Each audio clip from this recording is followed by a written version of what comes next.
Dear family of light, today we will talk about death, which is something that many people and many of you don't want to talk about because they see it as a negative thing. So death, first of all, is not the contrary of life. Your life has four parts: birth, growth, decay, and death. As you can see, death is not the contrary of life, it's the contrary of birth. And your life is these four parts: is birth, growth, decay, death. So death is part of your life. It is your life. And as it is your life, you should take a deep look to it and see why we as a society have a problem with death and endings in general. We don't like endings. We don't want our marriage to end. We don't want our money to end. We don't want our physical life to end. We don't want that the beings that we love leave the body, etc., etc. So we have a sort of this society problem with everything that is associated with ending. And from ending comes grief. Grief is a program of 3D consciousness.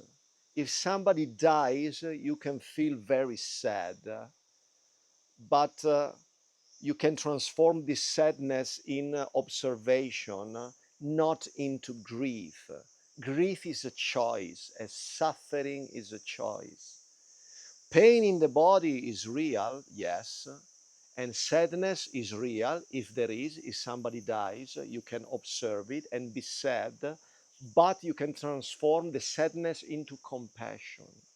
So you don't need grief to have a fulfilled life.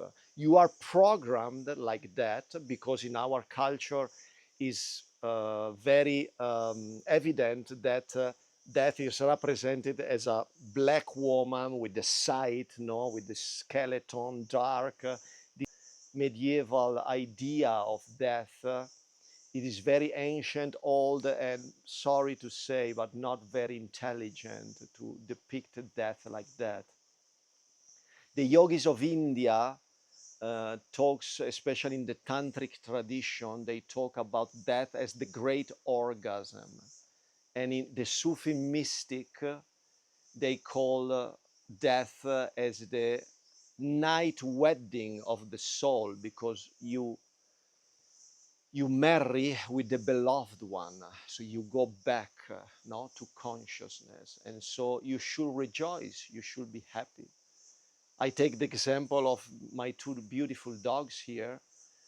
I will be sad if they will go away, but some part of me, I will know that they will evolve as consciousness outside the second dimension in which they are, which is beautiful, is nice, but they can do so much more.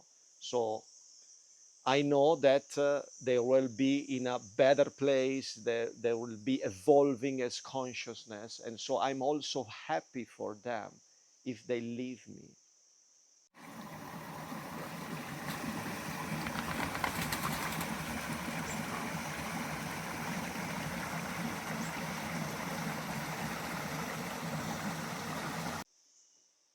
So according to Pleiadian wisdom, death is just abandoning this vessel, the vessel that help us to have a great experience in this 3D consciousness in which we live in. And when it's finished, we should rejoice, see that change in something positive. There is a beauty in ending. There is a beauty that you don't see because you are clouded by your judgment, by your grief, by society telling you that this is bad, this is negative. But it is just a realization that it's not so. You will see that in change there is beauty.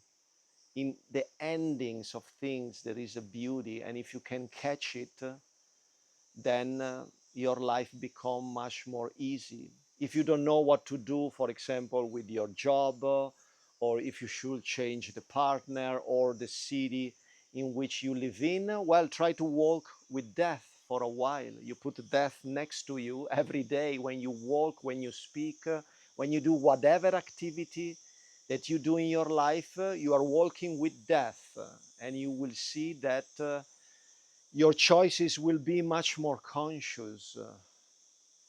You can wake up in the morning and say, today is a good day to die. How I will live my last day on planet Earth.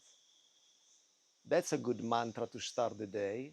Try it and you will see miracle happens. So this is everything for today. I wish you a lots of light, stay healthy, and for the moment, be at peace, be at peace.